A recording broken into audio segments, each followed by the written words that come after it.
साथियों, मैं बैजनाथ गंवार एक लोक कलाकार, लोक रचनाकार अपने गीत के साथ आपके बीच हाजिर है।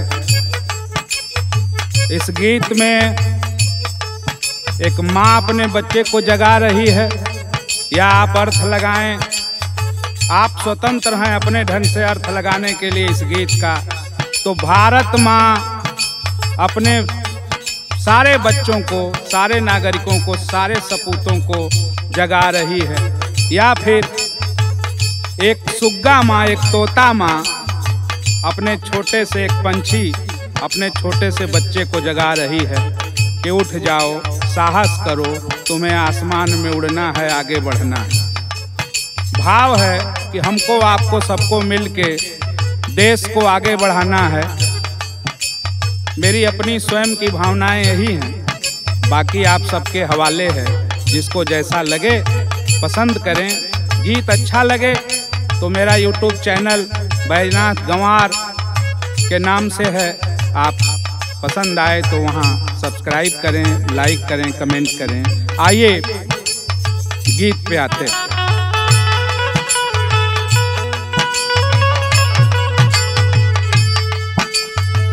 भोर नियर आई,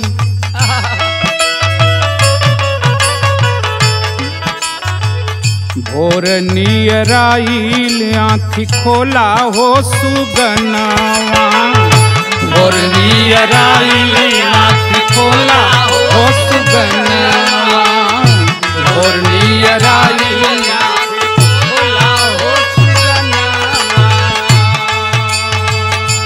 उड़ी जाए आकाश पाँख तोला हो सुगनवा।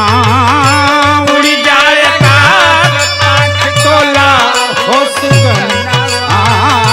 उड़ी जाए आकाश पाँख तोला हो सुगनवा।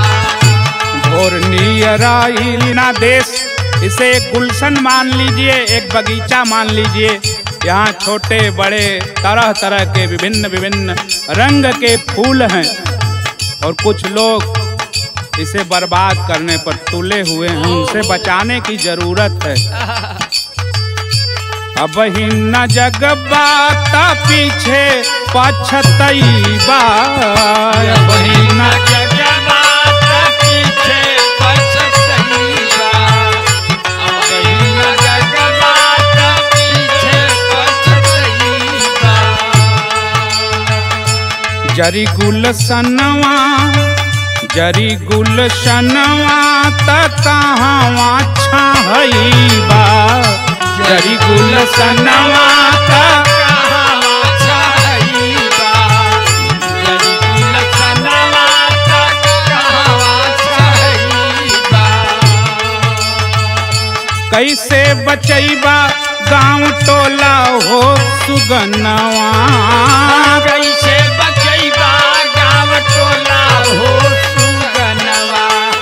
कैसे बचईबा गाँव टोला हो सुगनवा। भोर नियर आई, आँख खोला हो सुगनवा। भोर नियर आई, आँख खोला हो सुगनवा।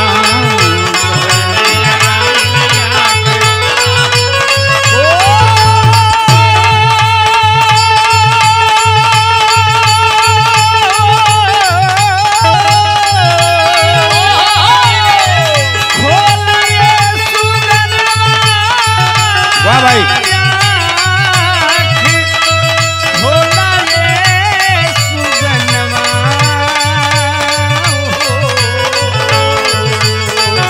भोर नियर आई, आँख खोला हो सुगनवा। भोर नियर आई, आँख खोला हो सुगनवा। भोर नियर आई, आँख खोला हो सुगनवा।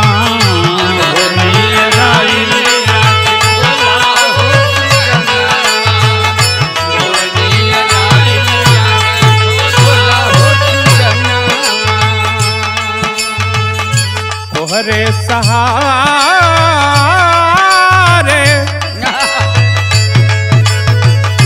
तोहरे सहारे वतनवा क बगिया तोहरे सहारे वतनवा क बगिया तोहरे सहारे वतनवा क बगिया।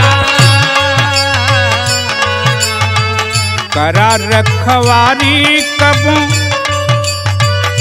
करा रखवारी कबो लागे नयदिया करा रखवारी कबो लागे नयदिया करा रखवारी कबो लागे नयदिया। दुश्मन का चापिदा न टोला हो सुगनवा दुश्मन का चापिदा न टोला हो सुगना दुश्मन का चापिदा न टोला हो सुगनवा। भोर नियराइल आँख खोला हो सुगनवा भोर नियराइल आँख खोला हो सुगनवा भोर नियराइल आँख खोला भोर नियराइल आँख खोला हो उड़ जाए तास पाँख तोला हो सुगना